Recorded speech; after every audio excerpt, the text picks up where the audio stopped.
was a little white girl getting beaten up by all us black people, you know would have been.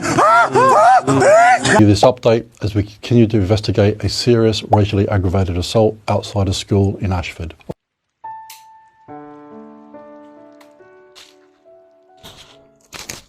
Hello guys, I'm hoping that if you've clicked on this video, you probably know what this is about. So I would not waste too much time messing about.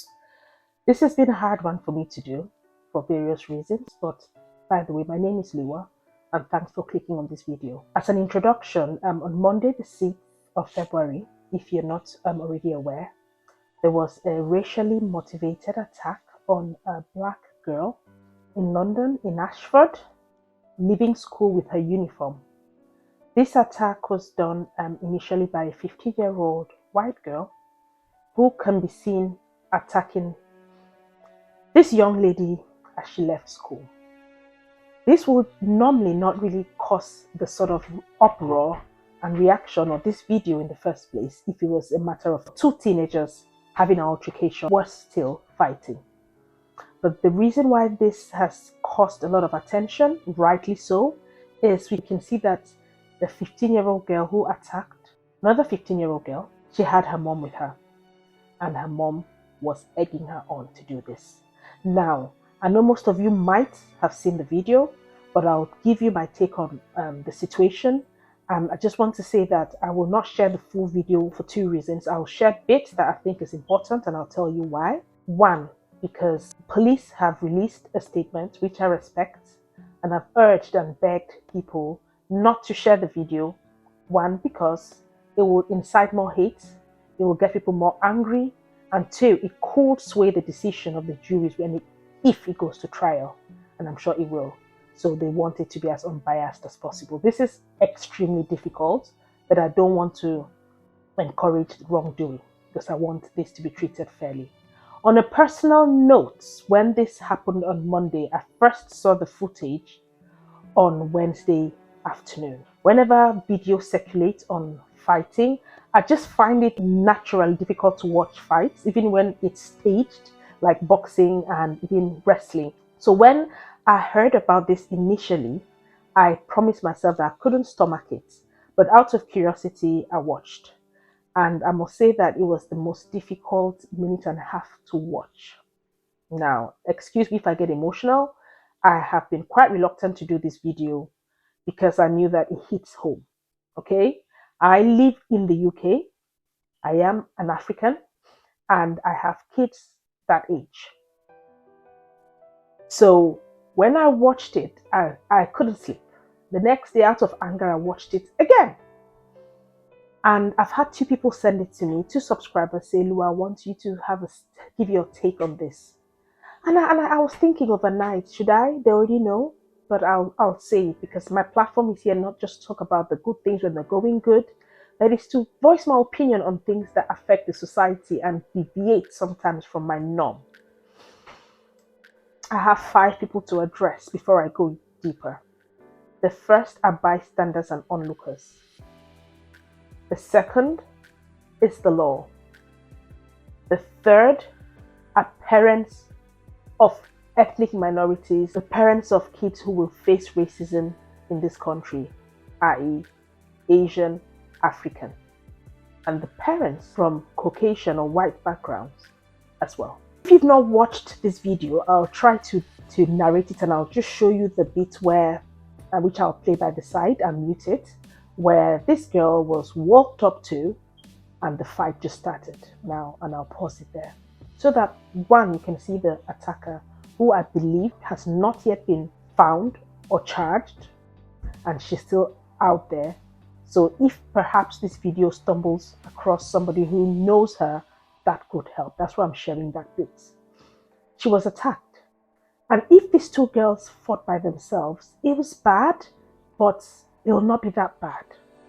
As soon as the black young girl was fighting her ground, rightly so, from what we've learned, this was not a one-off situation. She has been attacked in the past around her school gate. You're meant to be safest around school and around home. Okay. She left school, heading home, and this girl attacked her. And it was a mob attack. An adult, which is her mom, and siblings or others. Once they realized that she was overpowering the person who attacked her, the mother can be heard saying, kick her, hold her hair, get her off her, kick her face. Kick her face in, middle of the road, at 3:30 when school finished, with people passing by. There was this car that was literally, I think it was like on a traffic light, and the guy just can be seen looking out. I want to address the bystanders first and the onlookers who lack any sort of human sympathy or empathy. Human empathy has been lost because of social media, because of just not caring. But even worse, if this was an attack on a white girl by a black family, we would not be doing this video, because they will be reprimanded, the videos will not circulate in that manner, and it would not even escalate to that point. Staff from the school passed without caring that a student was being beaten. The first thing I said when I watched it is, the mother of the white girl said, was kick her face in, kick her head. That is like giving a lethal kick to the brain. She could have internal damage, but these are things that happen every day, and people walked by and did nothing. Let me ask this question first. Where has human empathy gone to? The human in me would want to help.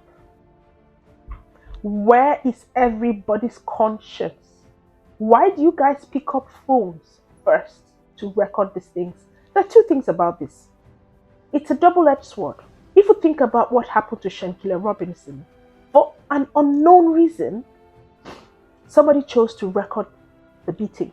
Maybe it was to bully her in the future, to mock at her, or whatever. And it backfired completely. Why did it backfire? Because that's the one evidence that they had to use against them, that they were aware of the beating. Why did people pick up the phones, and who leaked this video?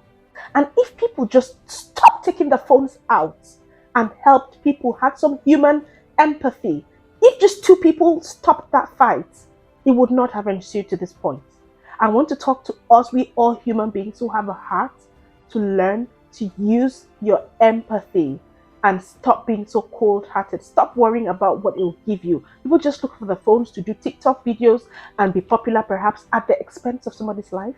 That's the first thing, and I'm ashamed to say that I saw people do that, pass and not give a care in the world. Please, if you're watching this video and you have the habit of doing that, think about if it could be you, it could be your child, it could be your brother, it could be your sibling. Just bring back that human feeling, that human empathy that we used to have before social media and phones came. That's the first thing I'll address. Second, before I go to the authorities, and this is the head teacher who could be found, and I'm going to insert this bit again. Beast, you bull fish. That's it now, come on. Good on. That's it. Very lackadaisically reacting to an attack on a child who is meant to be in your school, and an attack that apparently had been going on, and you divide it as if it was an altercation, a verbal altercation. No urgency, nothing, and they let the girl walk away. Just imagine if this head teacher walked in and saw the reverse. This was a racially provoked attack. Would it be that simple? And if this head teacher is not sacked, and all the other teachers now personally go and demonstrate, because we have kids and we have to stand for them. When crimes are committed, it's painful, but it's even more painful when justice is not served. We have to stop this mentality, otherwise it will never change. Third thing I'll say is parents of kids who are ethnic minorities, i.e. myself, if you're watching as well. The reason why this is extremely difficult is I just sit down and I think to myself, what am I doing here? And I'm not making this about me. I have been here since I was 21, close to 40 soon. This is a long time. And within this period, I have faced all sorts of racism. I came here like a student, but I was so thick-skinned. One, I knew that I was going to come, do what I had to do, study, perhaps go back to my country, and the country that accepted me. Two, I had already built a layer of resistance. I knew what I was coming to do here. So little or nothing could really affect me that much because we're just naturally hardwired. Most people, most immigrants who come here for a better life are thick-skinned, and we have a choice. What pains me and what hits the nerve and makes me very emotional are kids who are second generation immigrants, like our kids who this is home. They were not asked to be born black in a white country. They did not choose to come as they did. My middle son, when he was younger, did not know he was brown because he was so innocent like kids are and did not realize that he was different because he didn't look in the mirror that often. Because everybody else in his school were white and he thought he was like them because he sounded like them. How do you explain to a child who has no choice to where he was born and what he knows as home? What I want to plead is put yourself in the position of these children who have no control to where they find themselves today and who they are. Please teach your children love at home. This sounds like a broken record player, but if we instill these values in our kids, they'll grow to maintain them. There's one thing I know, kids pick a lot of what we say. In our environment, I remember once that I saw a little girl in a pushchair and she called me black, and her mom was so embarrassed. And she was only about 3 because she's heard her mom say it. So don't say what you have grown to do, what you're thinking. Don't say it for kids to hear because you give them the thought that it's okay to go out and look at people in a different race, in a different manner, and be aggressive or discriminatory to them. I can say this and I feel so emotional talking about it before because one of my kids has been racially attacked before when she was quite young in school because I live in a very white area, in a suburban leafy area in Cheshire. There are not a lot of kids like them, and we've managed to navigate our way for 7 years. We've had a few incidents and we still have them, less so.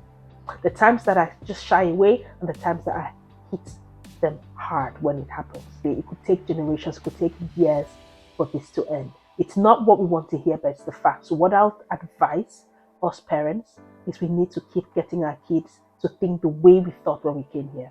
Nobody could make me cry because I was black. It could hurt me and I'll feel bad, but I knew and I appreciated who I was. I knew that I was black, not less of. So let's instill this with our kids. And the other thing I'll say as well is I wish that this attack happened where she could run for help. If anybody watching, tell your children that if you're attacked by a mob, don't fight back because you would hardly win. Go and look for help. Maybe call the police. I know that she was struggling because she was unaware when she was attacked. But this is just an aside that don't fight back. If you see a mob of people, it could easily have ended up in a very, very different manner, which I don't want to think about, what the parents are going through. And the last thing people I want to address is the authority. The letter that was written to the Home Secretary said that the police classed this as 2 people fighting. This institutional racism really needs to end. Why is it that, why do you guys want a reaction? Do you want an uproar? Do you want a massive riot? Do you want people to get more angry? Do you want to incite more hate? Do you want more racially aggravated attacks? Why not handle things that you know are wrong? If things were handled in the right way, I know that at least there is some sort of justice. And if institutions that are meant to protect the police think that way, then there's no hope for things to be resolved. So I just want to say as well that this is not an isolated case and it happens every minute, sometimes worse off, we don't even know. Not all cases get reported. Let's try our bit. 1, to be more empathetic when we see situations like this in the public, bystanders and onlookers. Let us teach our kids the values that we want them to have, pass on. Let's teach our kids to be tough, to identify this and to report. If you have a black child or a child who is being attacked, preaching, because this is a lesson for all of us parents. Thank you very much, guys, for watching, and I'll carry on doing research about this and I'll try my best to report the progress on this. I know that as of now, I'll leave you with the last message the constable, the police gave on this case to keep you up to date, and I hope that justice is served, and I can only pray for the parents, and I cannot even imagine what they're going through. Thinking about it, I just get teary-eyed, knowing that I have a son almost that age. I hope this could happen to him. I remember watching the video and actually saw this girl lose her braids on the streets. If you've ever had African hair and you have braids on and somebody pulls your braids or just your hair, it's agony. And this 15-year-old girl, I saw her braids on the road, not one, not two, not three. I'm going to end this video here. Thanks for watching, and I'll see you in the next video. If you want to subscribe to get updates and any other thing I do with videos and also, thank you again, and I'll see you in the next video. Bye bye. If you have any information you want to share with me on this, please send me an email, which will be in the description. Bye bye. Thanks.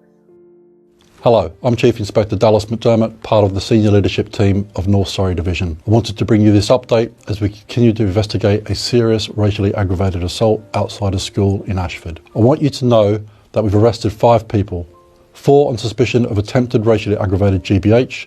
2 of these people were also arrested on suspicion of child neglect and for encouraging an offence to be committed. The victims continue to receive specialist support from officers, and I can confirm that 1 has been to hospital and received treatment for injuries sustained during the attack. A 15-year-old girl is still wanted in connection with this assault on suspicion of racially aggravated harassment. She knows she is wanted. We are working hard to find her, and we ask her to come forward. The video of the assault is incredibly distressing.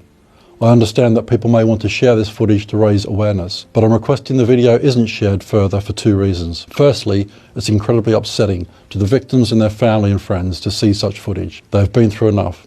And secondly, it's critical to any future court case that it is not distributed more widely, as there is a risk it could prejudice a trial or hearing. We've obtained the original video as evidence and are building a case to put to the Crown Prosecution Service. Finally, I urge anyone with additional footage or images, such as dash cam, CCTV, helmet cam, to get in contact with us via direct message so that we can provide you with a link to upload it and help further build our case. Thank you.